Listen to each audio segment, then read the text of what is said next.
आज one day classes I hope आप सभी बहुत ही बेहतर होंगे। मैं उम्मीद करता हूँ आपकी तैयारी बहुत ही उम्दा बेहतरीन तरीके से चली होगी। इस वीडियो में पूरी इन्फॉर्मेशन शेयर करने से पहले सबसे पहले प्रयागराज वनडे क्लासेस के ऑफिशियल टेलीग्राम से जुड़े, लिंक डिस्क्रिप्शन में मिलेगा। आपकी स्टडी कैरियर से रिलेटेड जितनी भी हेल्प हो पाती है वो पूरी हेल्प की जाती है। यूपी यूपीपीएससी स्टेट पीसी से रिलेटेड जितनी भी आपकी हेल्प हो पाती है वो अवश्य की जाती है। पूरी इन्फॉर्मेशन शेयर करने से पहले मैं पुनः बोलूँगा, आप टेलीग्राम से अवश्य जुड़ें, क्योंकि वीडियो बनाना संभव नहीं हो पाता है। प्रयास यही होता है कि मैं एक वीडियो एटलीस्ट आपको डेली दे सकूं। इस वीडियो में बात करेंगे सबसे पहले यूपी पीईटी के बारे में कि यूपी के छात्रों की अब तक की सबसे बड़ी अपडेट। कल या फिर परसों आपका परीक्षा परिणाम जारी कर दिया जाएगा। ये अब तक की सबसे बड़ी अपडेट है कि कल या फिर परसों आपका परीक्षा परिणाम जारी कर दिया जाएगा। सर्वाधिक उम्मीद कल की है। और पुनः मैं बता दूं, नॉर्मलाइजेशन में जिस दिन परीक्षा आयोजित हुई थी यानी पीईटी 2021-22 की भी मैंने एनालिसिस सबसे पहले आपको किया बताया था। और जिस दिन परीक्षा पीईटी 2023 की आयोजित कराई गई और उसमें जो पेपर का लेवल आया था उन सभी तथ्यों को कहीं ना कहीं मैंने अवलोकन किया और आपको बताया था कि 2 से 4 नंबर आपके बढ़ सकते हैं और कम हो सकते हैं। ऐसी ही बातें मैंने पीईटी 2022 के संदर्भ में कही थी। पुनः मैं बोल रहा हूँ कि जो पहली शिफ्ट थी और चौथी शिफ्ट है इनमें नुकसान हो सकता है, ऐसी संभावनाएं प्रबल है। और जो पहले दिन की सेकेंड शिफ्ट है और दूसरे दिन की फर्स्ट शिफ्ट है उनको कुछ फ़ायदा नंबरों का देखने को मिलेगा। यह नंबर आपके जो एक्यूरेसी होगी उस पर ये नंबर निर्भर करेगा, ऐसी पूरी उम्मीद है। साथ ही साथ ये मेरा व्यक्तिगत मूल्यांकन है, मैं आपको जैसे ही परीक्षा परिणाम आएगा आप उस सब तथ्यों को मिला सकते हो। साथ ही साथ मैं पुनः बता दूं आपको कि जिनके भी 30 नंबर से ऊपर हैं अच्छे परसेंटाइल बनेंगे। आप अग्रिम जो भी लेखपाल आज की महत्वपूर्ण भर्तियां हैं उसमें तैयारी करना। जिन लोगों ने पीईटी 2023 का एग्ज़ाम नहीं दिया है वो लोग पश्चाताप कर रहे हैं, अर्थात ये कहा जाए कि पूरी वर्ष आप पूरी भर्ती प्रक्रिया से बाहर रहोगे। जो भी विज्ञापन आएंगे, चाहे स्पेशल क्वालिफिकेशन की भर्तियाँ हों या फिर साधारण जिसमें कोई भी स्पेशल क्वालिफिकेशन नहीं मांगा जाता है, इसलिए मैं कहता हूँ कि पीईटी में चाहे आपके 2 से 4 नंबर आए लेकिन पेपर अवश्य देना है।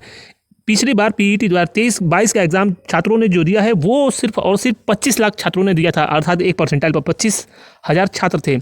जबकि इस बार यह आंकड़ा लगभग एक परसेंटाइल पर 11 लाख से 12 लाख बच्चों ने पेपर दिया है। तो ये मान के चलिए आधा हो गया है, यानी 1/2 50% जो है स्टूडेंट्स इस बार कम होंगे।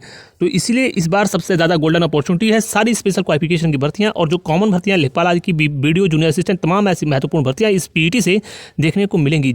तो ये सबसे ज़्यादा गोल्डन अपॉर्चुनिटी रहने वाला है। छात्र काफ़ी कहीं ना कहीं कहा जा सकता है वह उदास भी हैं जिन्होंने पेपर नहीं दिया था। इसके अलावा एजीटी लोअर पीसीएस फार्मासिस्ट आदि के विज्ञापन इसी पीईटी से चुनाव से पहले देखने को मिलेंगे।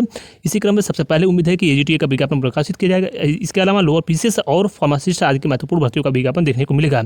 शेष चुनाव के बाद लेखपाल आदि की महत्वपूर्ण भर्तियों के विज्ञापन प्रकाशित किए जाएंगे। तो यह आपकी सबसे बड़ी अपडेट थी। आज हम लोग बात करने वाले हैं यूपी वीपीओ की बेस्ट बुक के बारे में, जो कि चक्षु पब्लिकेशन की बुक है। बिल्कुल लेटेस्ट पैटर्न पर बनाई गई, जो नए पाठ्यक्रम जारी किए गए हैं। इस बुक में 100 क्वेश्चन आएगा और इसमें 25 प्रैक्टिस सेट दिया है जो लेटेस्ट पैटर्न पे है। इसके अलावा इसमें 2450 बहुविकल्पी प्रश्न मिलेंगे और ये बिल्कुल लेटेस्ट पैटर्न पे है जिसमें टू द पॉइंट सारी चीज़ें दी हैं। इसके अलावा इसमें प्रैक्टिस सेट में आपको विस्तृत जो लेटेस्ट पंचायती राज से रिलेटेड जो भी सिलेबस में आप पाठ्यक्रम में टू द पॉइंट चीज़ें हैं उसको विस्तृत तरीके से इसमें दिया है। इसके बाद इसमें उसकी जो है आंसर की आपको मिलेगी और उसके बाद इसमें आपको एक्सप्लेनेशन मिलेगा जिससे आप पेपर में बेहतरीन प्रदर्शन कर पाएंगे। इस पुस्तक को मंगाने के लिए आप लिंक डिस्क्रिप्शन में दिया है, वहाँ से मंगा सकते हैं या फिर किसी भी नज़दीकी जो कंपटीशन की बुक मिलती है वहाँ से आप इसे परचेज कर सकते हैं।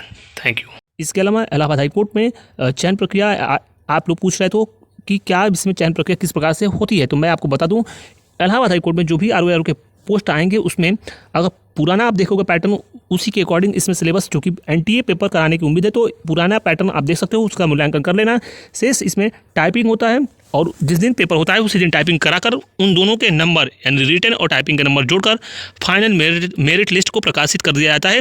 और यह विज्ञापन पूरी उम्मीद है कि फरवरी माह में ही चुनाव से पहले एक आरआरओ की बड़ी भर्ती देखने को मिलेगी। तो आप तैयारी लगातार करते रहिए। शेष जो है वीडियो की कट ऑफ के बारे में मैंने आपको कल इन्फॉर्मेशन दिया था कि फरवरी के दूसरे सप्ताह में संभावना है आपका परीक्षा परिणाम जारी कर दिया जाएगा।